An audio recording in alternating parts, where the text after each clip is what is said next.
आपल्या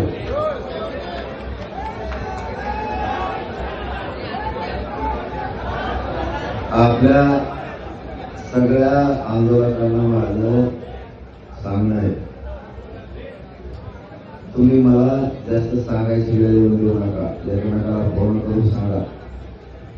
सीएसटीला जे बोर्ड आहेत रेल्वे स्थानकवर, रेल्वे प्रशासनानं आता सांगितलं की आम्ही पूर्ण सहकार्य करते. तिथं त्यांना पाऊस आला तर झोपू द्या, आराम करू द्या, जेवण करू द्या, आमची काय हरकत नाही. गरिबाचे लेकरं लांबून आले, त्यांना राहू द्या. तुम्ही सीएसटीच्या याच्यात आराम करू शकता, बसू शकता, पण तुम्ही तिथं कोणी कबड्डी खो खो खेळायचं नाही, कोणी मनोरा करायचा नाही. ते याकडे उभारायचे.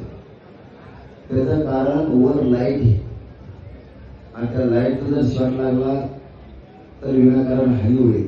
समजताय तुम्हाला?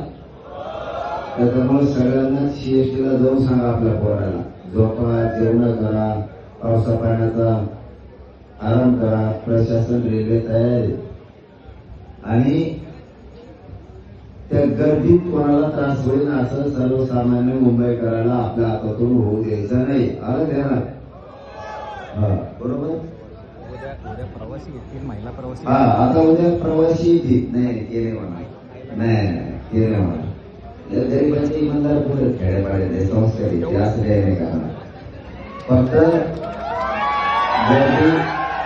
गर्दी मरणाची आहे उद्या रेल्वेमुळं. तर आपल्या पोरांनी सर्वसामान्य मुंबईकराला त्रास देऊ नका. मुंबईकर सुद्धा आपल्या पोरांवर फटा आरोप करणार नाहीत, ते सुद्धा साथ देतील.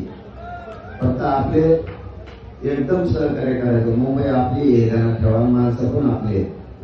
आता याचा जोडून दुसरा मुद्दा आहे. आता सीएसटीकडे आणि आझाद मैदानाच्या आसपास असणाऱ्या आपल्या गाड्या, त्यांना लावायला जागा नाहीये, त्यांना झोपायला बसायला जागा नाहीये, रेल्वे गाड्या असं त्यांचं म्हणणं आहे, सुख सुविधा नाहीये.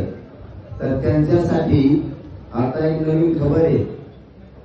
जेवढे सीएसटी अमुक तमुक आजूबाजूला तिथं 5-5 किलोमीटरवर किंवा पुढे असताना तिथं आजूबाजूच्या आजूबाजूला किंवा 10 किलोमीटरवर असताना तुम्ही, तर इथे आता त्यांनी क्रिकेट स्टेडियम खुलं करून दिलं. काय नाव त्याचं?